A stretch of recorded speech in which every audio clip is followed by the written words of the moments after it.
मु प्रमोद कुमार बेहरा आम बेंट दंड नाच कोठीर जड़े भक्ता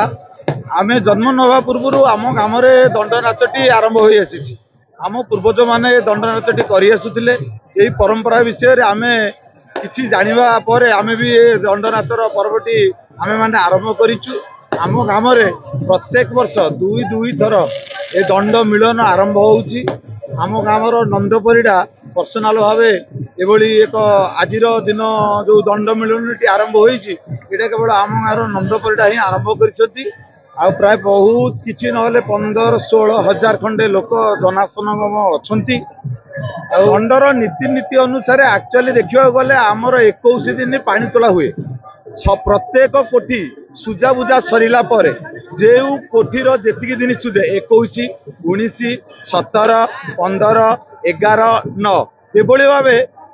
सुजा बुजा हला जो कोठीर जो परिमाण सुझे से अनुसार पानी तोला हुए। आम कोठी ए वर्ष 13 दिनिया सुझीला 13 दिनिया पानी टेका है एवं 13 दिन भितर 2 दिन आम ग्राम दंड मिलन आयोजन है।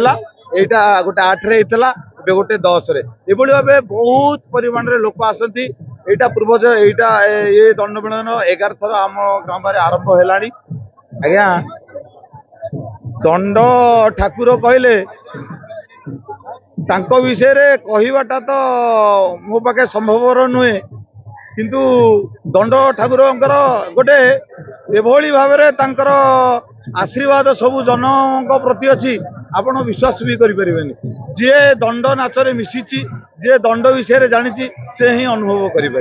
निर्मला बेहरा रणपुर ब्लॉक अध्यक्षा आम आज समस्ते जानी आज पवित्र पीठ शैव पीठ बालिंकेश्वर पीठ रे चंपागढ़ पंचायत बेंट रे आम समस्ते आज एकत्रित होइजे। आज जो ये महान पर्व रे मो उपस्थित हो पारि ये जो एकादश शंभु मिलन सौभाग्य मुझे प्राप्त कली। आज भगवान शंभु को देखी मत निजे एत खुशी अनुभव कली। मु बेसी खुशी अनुभव कली कहीं मुझे चंपागढ़ पंचायत बहु यही गाँव बहु से बहुत खुशी अनुभव कली। एठी लक्षाधिक भक्त मैंने आसी प्रभु पाखे मिलन होते आम समस्ते जानीचे 12 मासरे आमर 13 पर्व यही 13 पर्व आमर चैत्र मास हूँ पवित्र मास। यही पवित्र मासरे प्रभु निजे भक्त मान पाखक आसती से देखती भक्त मैंने सब मो गहन उपस्थित रोचे। मुझे चैत्र मासरे भक्त मान पाखक जाई मो भक्त मैंने केमी रोचे केमी भलरे रे आसी एठी आशीर्वाद दौरान आठी आसी उपस्थित रही मोर समस्त जनसाधारण मोर रणपुर अंचल मो प्रभु पाखे प्रार्थना करी मो गोटे सौभाग्यर कथा। आ प्रभु महाशंभु को मुझे प्रार्थना करी समस्त जनसाधारण को अनुरोध करी आम मनरे जो मु शब्द अच्छी ये मु शब्द बाहर करी अंचल विकास करने को समस्त को स्नेह श्रद्धा और भल पाइबा दबा आ समस्त भल पाइबारे अंचल विकास निश्चिंत हम। आउ शंभु एकादश शंभु ये मेलन होती अंचल विकास निश्चिंत भाव में देखु 12 मासरे 13 पर्व ये हूँ आम ओडिशा ओडिया संस्कृति एवं विशेषकर ओडिया संस्कृति रे आमे महादेवंकर शंभु मेलन ये एक माने महार्घ पुण्य अर्जन करिवार ये एक कार्य। आज बेंट ठारे एकादश शंभु मेलन होती भिन्न भिन्न स्थान शंभु मान को लेकर दंडुआ माने जो माने कि दीर्घ दिन धरिकी पानी तोला ठार आरंभ कर आज पर्यंत आने निष्ठा अत्यंत निष्ठार सहित जगतर कल्याण प्रभु पाखे निजक समर्पण कर जगतर कल्याण कामना करें निमित्त मात्र आम समस्ते मुझे आसी एकादश शंभु मेलन ये जो महार्घ समय तार टे सुजोग नेबी प्रभुंर आशीर्वाद प्राप्त हेबी से मुझे ये आसती एवं वास्तविक मु निजक ये पहुँची बहुत धन्य मन करुच्ची। आज मु ठाकुर पाखे प्रार्थना करुशार समस्त जनता समस्त मंगल हो एवं समस्ते किभली सुख शांति रुहतु। ओडिशा राज्य प्रति बन्या बात्या अदिनिया वर्षा एभली विपर्यय रक्षा करने ओडिशार चाषी कूल को सुरक्षा जोगाइवाई प्रभुंर आशीर्वाद कामना करुच्ची। कारण आमे अति निरीह सरल ओडिशावासी जो माने कि आध्यात्मिकतार भरपूर से चिंता चेतना सबु समय धर्मीय भावना रही धर्मीय भावना को कुठारघात करने विगत दिन में बहु प्रचेषा विफल होता और आगामी दिन मानक जो धार्मिक भावना ये समस्त को गोटे एकतार सूत्र में बांधि रखी निश्चित भाव में आध्यात्मिकतार परिचय जहाँ ओडियार निजस्व परिचय ओडिशावासी निजस्व परिचय यही कार्यधारा आगक आहुरी जारी रहिबो केउ अनादि कालरू बापा माने बापांकर बापा माने ए कार्य करि आसथिले आज पिलांकर पिला माने मध्ये ए कार्य रे ए उत्सव मुखर परिवेश सृष्टि करिया पई पछौ नाहंती तो निश्चित भाव में ये आबहमान कालरू चली आछि आगामी दिन मानकर मध्ये चलिबो मु अवसर रे पुणी आपनकर चैनल माध्यम रे एकादश समूह मेलन स्थान रे मु पुणी ओडिशावासी समस्त मंगल कामना करी मो अंचलवासी किभଳି सुखरे रहिबे और मो अंचल विकास पाई प्रभु किभଳି सहायक हेबे एतिकी प्रार्थना करी आपनकर चैनल माध्यम आज ये जो 11 कोठी मिलन रे मत ये मुख्य वक्ता हिसाब रे सभामंत्री को डाकिले ये अंचल रे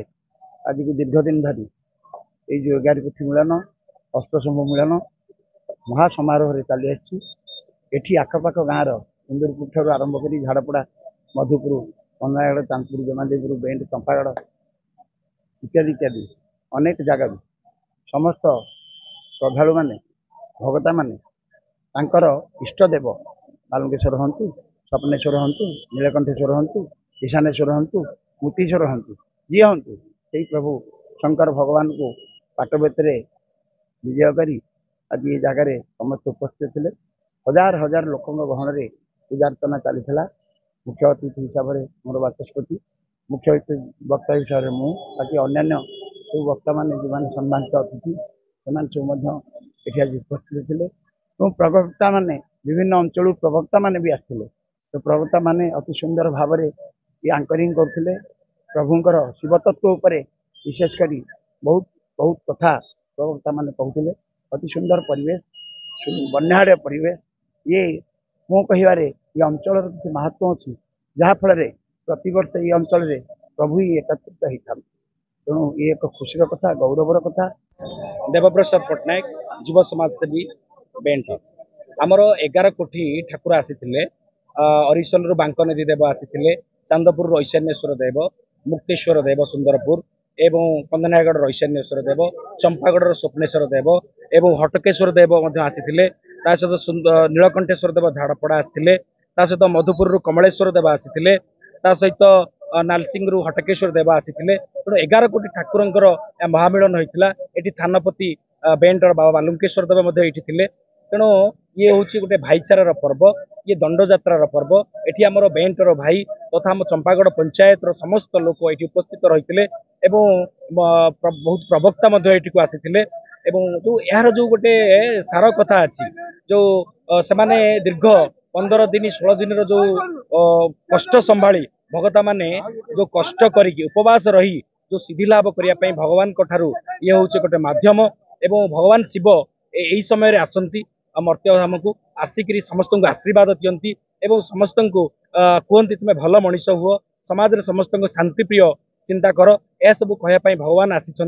सहित 11 कोटी महामिलन बहुत सुंदर भाव होता सहित आम आज मुख्य अतिथि बाचस्पति आसी विभु मिश्र आसी आमर मुख्य वक्ता भाव आमर रिटायर्ड जज आसी नारायण महापात्र एवं सहित अन्य अतिथि सब ये आसी पहुंचते तापस मार्था जे कि आम सभापति भारतीय जनता पार्टी से आसी सहित निर्मला बेहरा जे कि ब्लॉक चेयरमैन से आसी ये गोटे अतिथि एवं प्रवक्ता माने एटा को पहुंचीते ये गोटे 11 कोटी महामिलन जो आज होता बेंट ग्राम ये निश्चित भाव में अभूतपूर्व एक सफलता यह एक ऐश्वरिक शक्ति यह हूँ समस्त निश्चित भाव में आशीर्वाद है। आज प्राय 20 ରୁ 25 हजार लोक ये समागम होते अन्न प्रसाद व्यवस्था होता समस्त ठंडा पानीय जलर व्यवस्था होता लोकंर समागम एवं आमर आखपाख गाँ तथा कंधनायगढ़ चांदपुर चंपागढ़ आमर रणपुर झाड़पड़ा जंकिया अरिसल सुंदरपुर उदयगिरी भजागढ़ ये आखपाखर जो गाँ अच्छी प्राय 15-20 खंडर गाँ अच्छी सबु गाँव लोक मैंने ये आसिक समागम होते खुशीर सहित महाप्रभुंर यही प्रसाद सेवन कर खुशीर सहित घर को प्रत्यावर्तन कर।